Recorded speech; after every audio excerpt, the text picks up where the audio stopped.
caused Adam to fall into a deep sleep. And while Adam slept, God took one of his ribs and made a woman, Eve. For the first time, they felt shame. They realized they were naked. They quickly sewed fig leaves together to cover themselves. They heard God walking in the garden. In the very beginning, before cities, before countries, before people, there was only God. And God had a plan.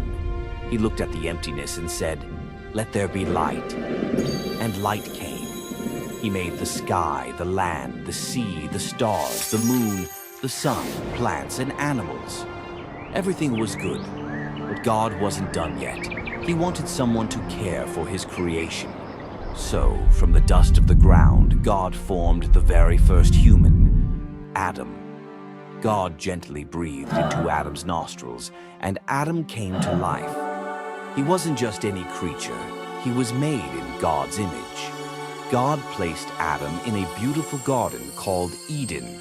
It was full of colorful flowers, tall trees, rivers, and every kind of fruit you could imagine. Birds sang, animals played, and everything was peaceful. But something was missing. Adam was alone. So God said, "It's not good for man to be alone." He caused Adam to fall into a deep sleep, and while Adam slept, God took one of his ribs and made a woman, Eve. She was the perfect companion for Adam. Adam woke up, saw her, and smiled. "This is now bone of my bones and flesh of my flesh," he said. Together, Adam and Eve lived in the garden, walking with God, talking with him, enjoying his creation. They had everything they needed. God gave them one simple rule. He said, "You can eat from any tree in the garden, but do not eat from the tree of the knowledge of good and evil. If you do, you will surely die."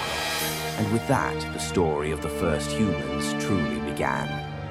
Adam and Eve lived in joy and peace.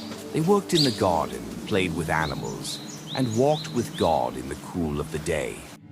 Everything was perfect, but one day Eve wandered near the tree of the knowledge of good and evil. As she looked at fruit, a serpent appeared. Now, this wasn't just any snake. This serpent was being used by the devil himself, God's enemy. The serpent looked at Eve and asked, "Did God really say you must not eat from any tree in the garden?"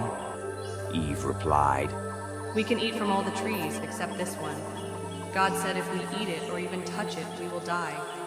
The serpent hissed, "You won't die.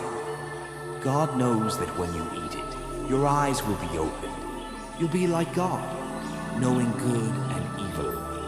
Eve looked again at the fruit. It did look delicious. She thought, "What if the serpent is right? What if I'm missing out?" So she took the fruit and ate it. Then she gave some to Adam, who was with her, and he ate it too. And suddenly, everything changed. Their eyes were open. For the first time, they felt shame. They realized they were naked. They quickly sewed fig leaves together to cover themselves. When they heard God walking in the garden, they hid. God called out, "Adam, where are you?" Adam answered, "I heard you and I was afraid because I was naked, so I hid." God asked, "Who told you that you were naked?" "Did you eat from the tree I told you not to eat from?" Adam said, "The woman you gave me, she gave me the fruit, and I ate it." Eve said, "The serpent deceived me and I ate." God looked at them with deep sadness. Sin had entered the world. He turned to the serpent and said, "Because of what you have done, you are cursed. You will crawl on your belly and eat dust all your life.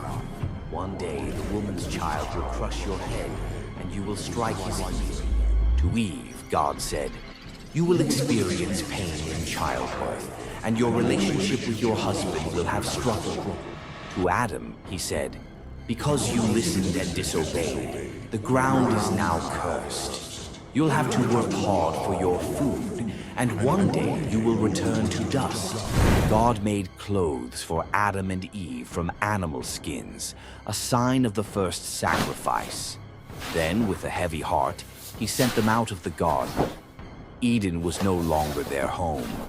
God placed angels at the entrance to guard the way back to the tree of life, so they wouldn't live forever in their broken state. Adam and Eve walked away, hand in hand. Life outside Eden would be harder, but God didn't stop loving them.